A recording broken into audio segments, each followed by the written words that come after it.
Get rich fast with csgofast.com.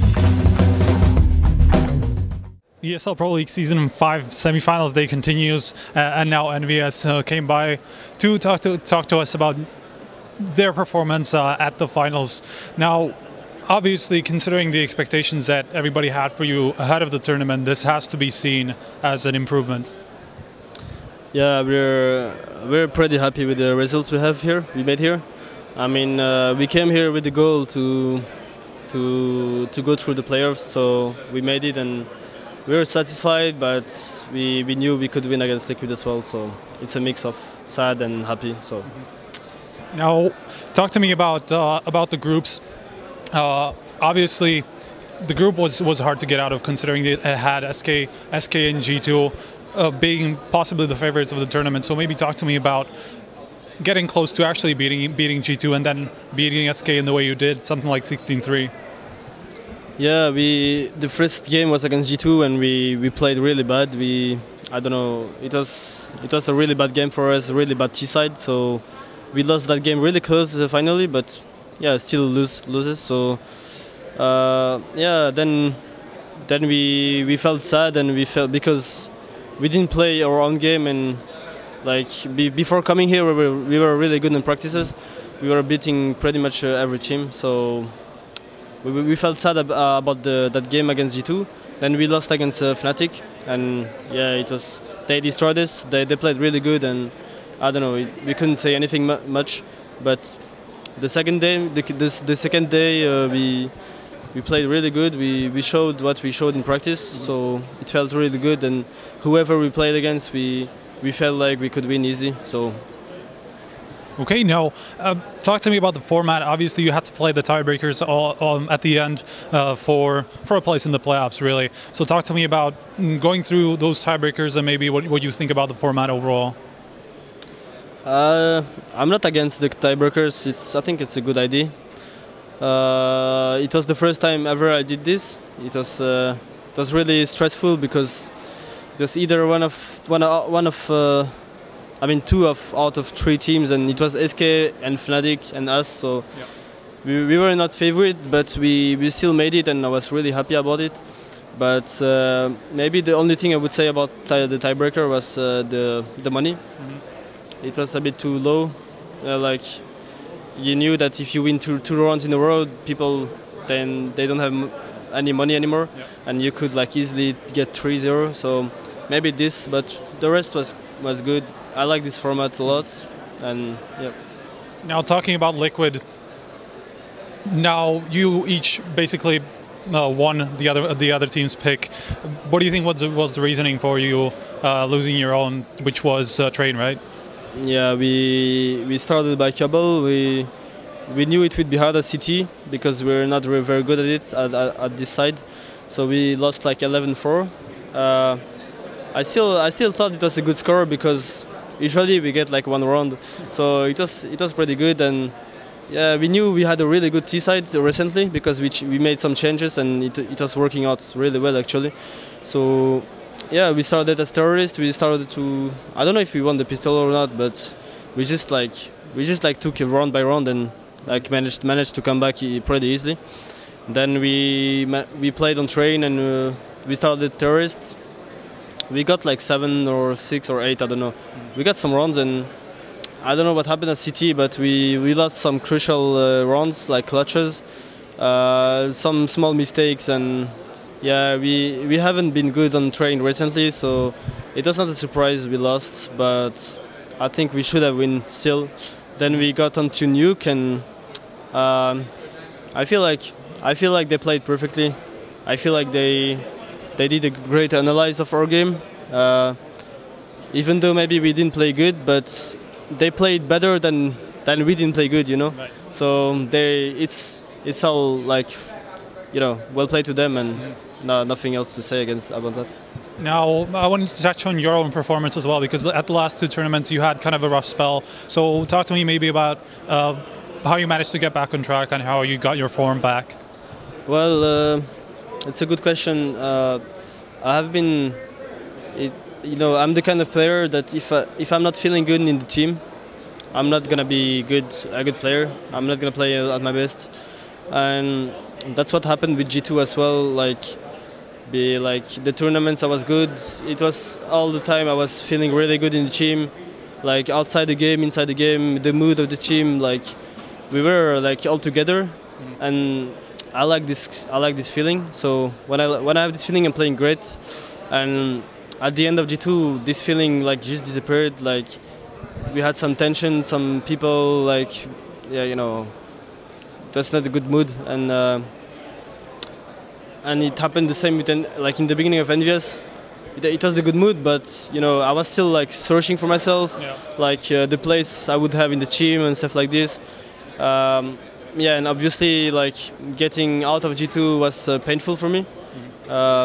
I think it took some time for me to come back and you know, get over it. Get over it, exactly.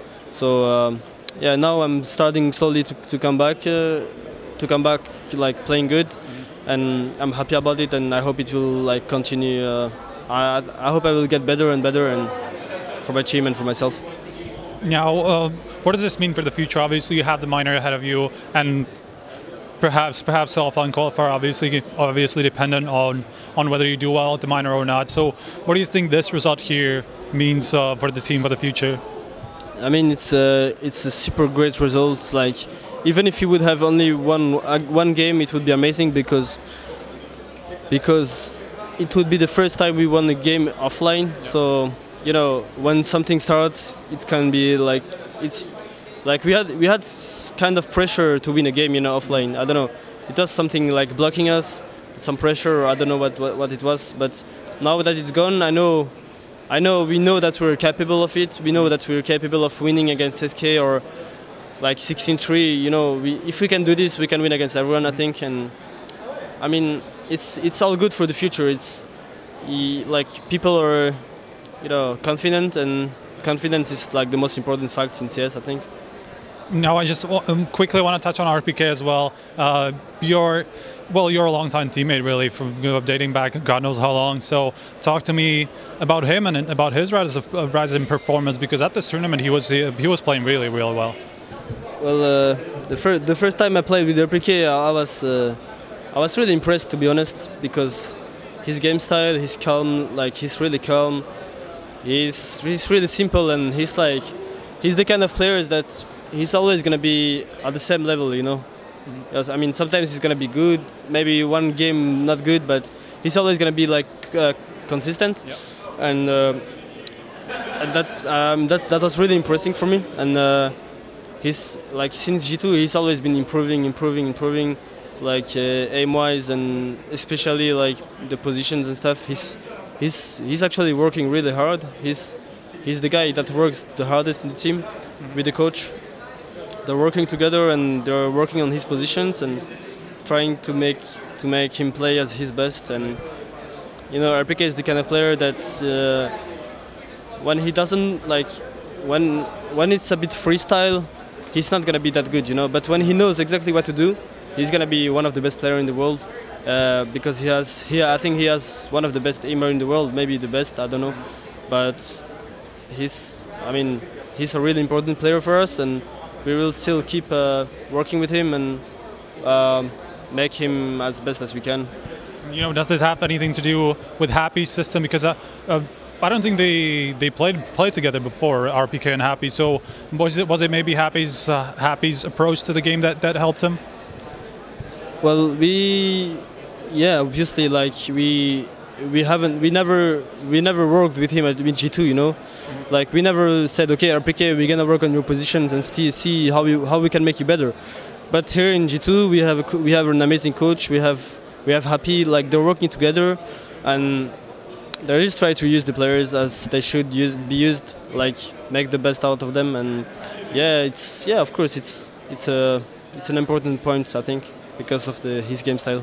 Now that you mentioned your coach, talk to me about him as well, because I don't think many people know about his background from CS Source and his overall experience. So talk to me about him and what he brings to the team, what he does. Well, maLeK, it's his nickname. So he's our coach, and he was He was playing in CS Source at the time.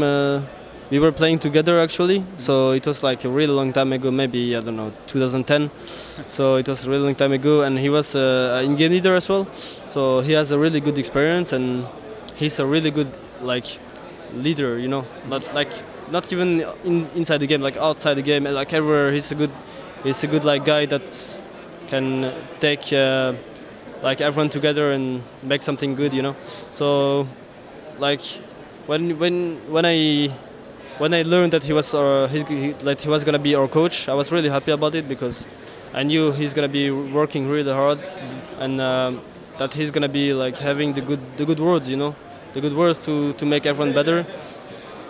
But yeah, the most important like point he has, like his best point is that he's working really hard. He's really motivated, and he's like, I feel like we're six in the team, you know. It's not like he's just the coach behind us. It's like he's like inside the game with us, like outside the game, he's always with us, and I think it's a great fact. Like it's an important point for what we have been. That's why we improved so much lately, and yeah, definitely. Well, thank you very much for your time. Do you have anything to close out with? Any shout outs or anything? Well, sorry for my English, it's bad, but yeah, shout out to all the guys watching this interview. I hope you guys are like supporting us and trying to motivate us and stuff. And yeah, see you in the minor, and thank you for the interview as well. Well, thank you again. Now we're going to come back with another interview, I'm sure, with G2, who just won the first semi-final. So stay tuned to HLTV.